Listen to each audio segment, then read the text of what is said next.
Zoe Triska with Huffington Post Books. I'm here with Cassandra from bookbliss.com. Bookbliss is the new online community for Book Expo America. We're here to introduce you to a new feature we're doing called Have Your Cupcake and Read It Too. Cassandra and I will be reading books, and she will be creating book-themed cupcakes, because I for sure can't bake. This month, we're doing Life of Pi by Yann Martel. After the sinking of a cargo ship, 16-year-old Pi finds himself alone on a life raft with a Bengal tiger. Most of the book deals with him trying to find his way to safety and land, but I don't want to give too much away because there are some major spoilers that end up happening later in the book. But I do want to ask you, Cassandra, what did you think of it?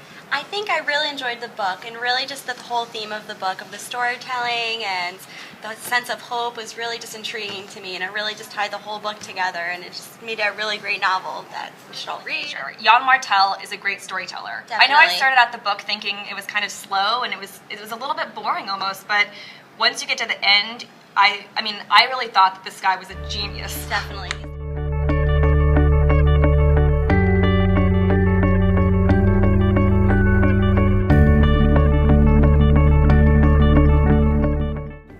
Cassandra, so tell us how you arrived at the Life of Pi cupcake. Let's start out small because you're really detailed in your process.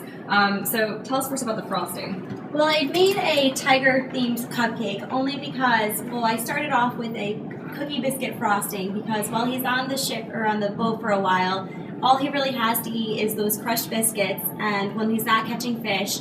So I really wanted to incorporate that aspect of his journey by creating the crushed biscuit frosting just with a chocolate ganache on top that kind of resembles a tiger. And I love that detail because the crushed biscuits are a very essential part of the book. Even though it's subtle, they're really important and they play an important role. Now let's look at the inside of the cupcake, which is swirled.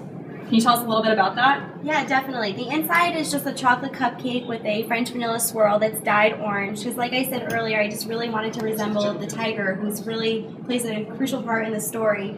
So I chose a chocolate base cake just because in the beginning it's a little more depressing, a little sad when his family is sinking in the ship, and it's really morbid. So I just feel like that brings a dark side to it, but it's also really enlightening with the French vanilla. It just gives a sense of hope and establishment afterwards. Yes. Well, I'm excited to eat these. Can't wait. Now we're going to try the Life of Pi cupcake, and I'm pretty excited about this. That's a good cupcake. Well, thank you so much for making that delicious cupcake, Cassandra. Definitely. If you guys are looking for the recipe, please find it on bookbliss.com, or if you have any questions, feel free to email me. Thanks so much for watching. Stay tuned for our next segment, which will be on the most popular YA book of 2012.